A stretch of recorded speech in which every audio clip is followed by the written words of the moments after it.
Good day and welcome back to another DBZ Dokkan Battle video. In this video we're going to be taking a look at Majin Vegeta Beyond the Furious Flash, and finally, it seems they have managed to get him right. So it's taken a couple attempts. The initial release of the unit, mixed bag.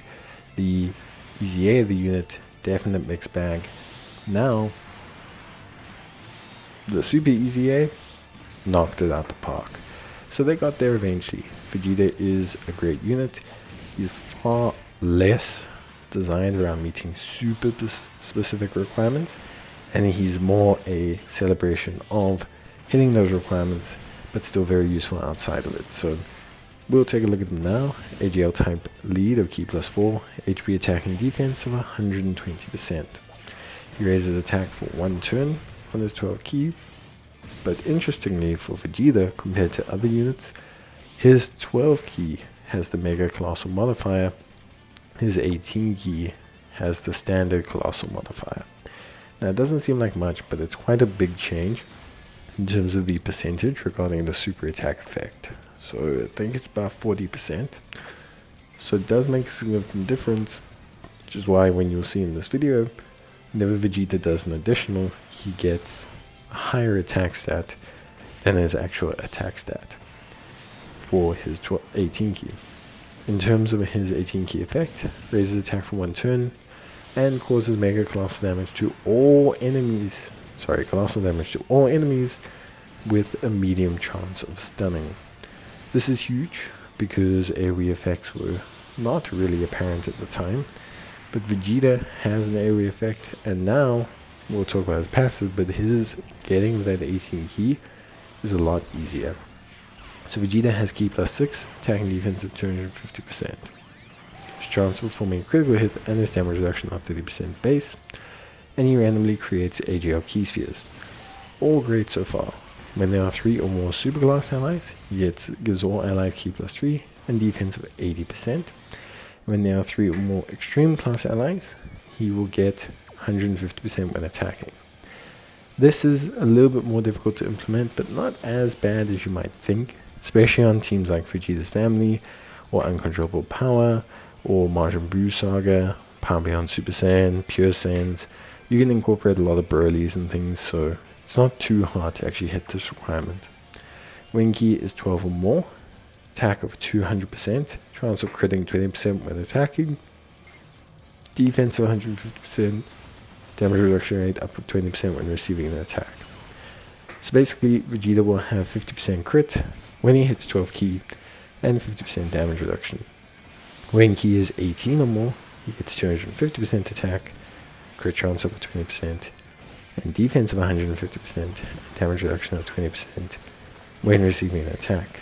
Again, this is big for Vegeta, because this means that he will have 70% effective crit rate and 70% damage reduction with a lot of on-hit multipliers. So Vegeta is actually very, very tanky. Like, Vegeta is a very, very tanky boy. When HP is 6% or less, attack will go up of 200%, perform a guaranteed critical hit, and then for 1 turn only, if you have a Majin Buu Saga category ally attacking in the same turn, a Majin Buu Saga category enemy, or if there's an enemy or ally who includes the name Bulma, Trunks Kid, or Goku, Vegeta will get 12 Ki and a 600% attack boost, which is huge. You will have seen some attack stats with that. Vegeta's biggest attack stat that I managed to hit with it with a very simple team was 177 million guaranteed crit AoE as well. And if Vegeta follows up with an additional, it hits even harder, which is crazy. Super Saiyan, Saiyan Warrior Race, Saiyan Pride, Royal Lineage, Overland Flash, sharing the limit. Energy and Power are his link sets, very solid. And Vegeta's on a lot of categories: Super Saiyan 2, Majin Buu Saga, Uncontrollable Power, Vegeta's Family, Worthy Rivals, etc. Vegeta, for me, is perfectly fine. I have 0 problems with Vegeta and how they've done him. 70% damage reduction, fine. All his on defense supers when he gets hit, fine. His super attack rework, fine. More than great. The damage he does, everything is great. The conditions honestly also again more than fine. What I love about the conditions is he gets a 200% attack boost below 60% health. He gets guaranteed crits. It's just the once off 12 key and 600% boost that you need to meet those requirements for. And because of that, it actually means like he isn't losing too much because it's also only a once off attack. So it's great in its moment, it's great to utilize in its moment, but it's not what he's designed around. You know, he's not meant to only function meeting those requirements. The only issue is that you do need 3 super and 3 extreme to really truly get the best out of him. I think if you do that, you tend to really have an incredibly strong unit, and I think Vegeta is epic in that sense. So I very much like Vegeta. I think he is a top-notch unit. I personally think that he is incredibly strong, and I think he's really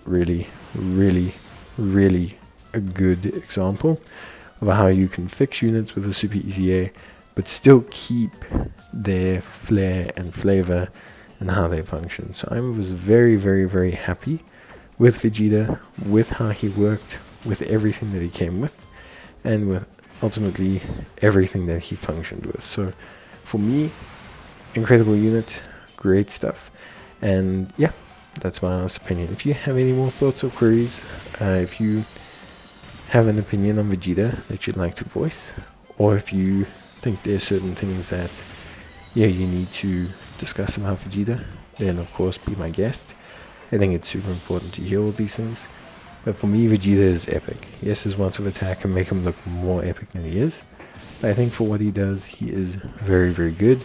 It now just comes down to running him on the best team possible, which is probably Majin Vegeta or Vegeta's family.